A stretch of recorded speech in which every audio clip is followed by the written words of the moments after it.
Ako po'y naniniwala na talagang wala namang initiative na nanggaling sa inyo at siya'y kusa niyang inialok po yung inaakala niya sigurong makakatulong o makakapagbigay ng kasiyahan sa inyo. Yun po yung akala niya.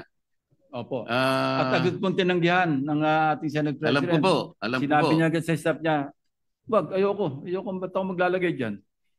Kasi po kaya ako naitanong to, Mr. President, kahapon po, ah, ayaw pa niyang aminin na dahil sa pagtatanong ko po na sa kanya, sinabi ko bakit lumilitaw kahit anong ibigay na ceiling ng DBM, pinapalitan mo, sabi ko sa kanya.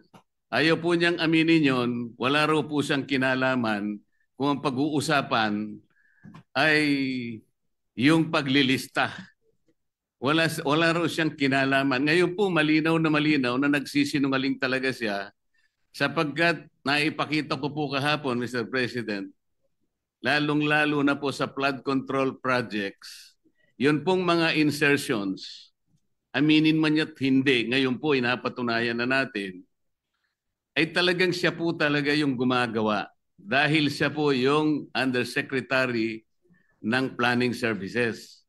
At lalong-lalo na po doon sa tinatawag na FAPs. Ito po yung Foreign Assisted Projects. Yun po malinaw na malinaw. Ipinakita ko po, Mr. President, yung sulat ng DBM noong July 2023 na kung saan sinabi mismo sa kanya, please adhere strictly dun sa mga ceilings na binibigay namin sa inyo. Dahil napansin po ng DBM magmula po noong 2022, 2023, pinapalitan po niya hanggang sa 2024. Ayaw po niyang aminin na siya po ang may kinalaman noon. Ngayon ko lang napatunayan, salamat Senate President Pro Tempore na ngayon ay malinaw na malinaw, hindi na niya pwedeng sabihin at hindi na siya pwedeng magsinungaling na wala siyang kinalaman dito. Ang totoo pa po nito, Mr. President, ang dami pong gustong tumestigo na meron po siyang 10 paboritong contractors na siguro sa mga susunod na panahon, kung sino man po yung hahawak ng Blue Ribbon Committee, isa po sigurong mabuting direksyon na ituntunin ito. At marami rin pong palagian na pumupunta sa kanyang opisina na mga politiko.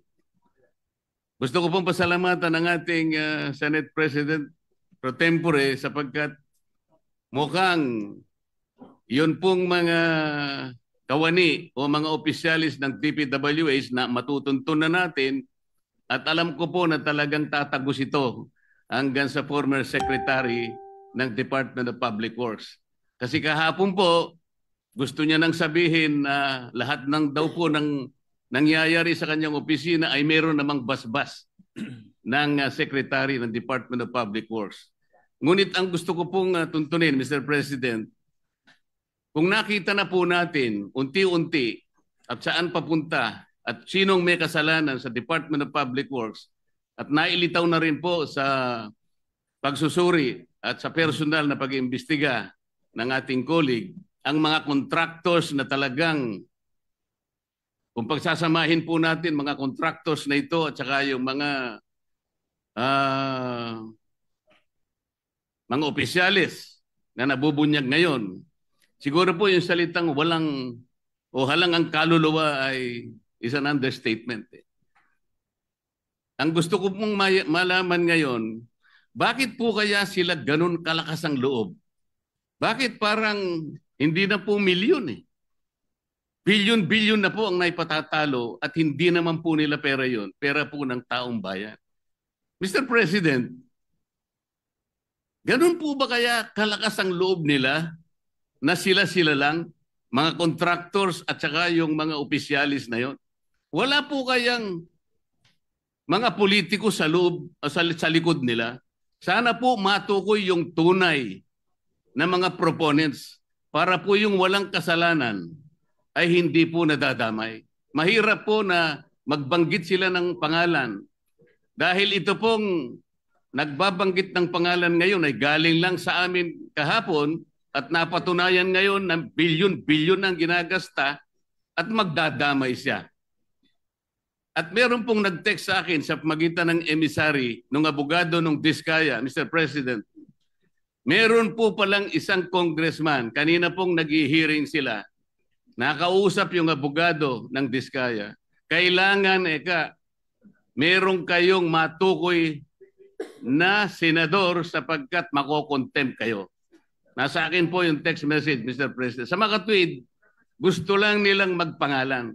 Hindi po mabuti yun. Kailangan po, sa tulong na rin po ni Senator Lacson, total naumpisan na yung mga contractors, naumpisan na itong mga kawani at opisyalis ng DPWH na talagang kandidato na po talaga sa impyerno, matukoy po talaga kung sino-sino po yung palaging kausap ni Yusek Cabral na sila po yung sindikato dito.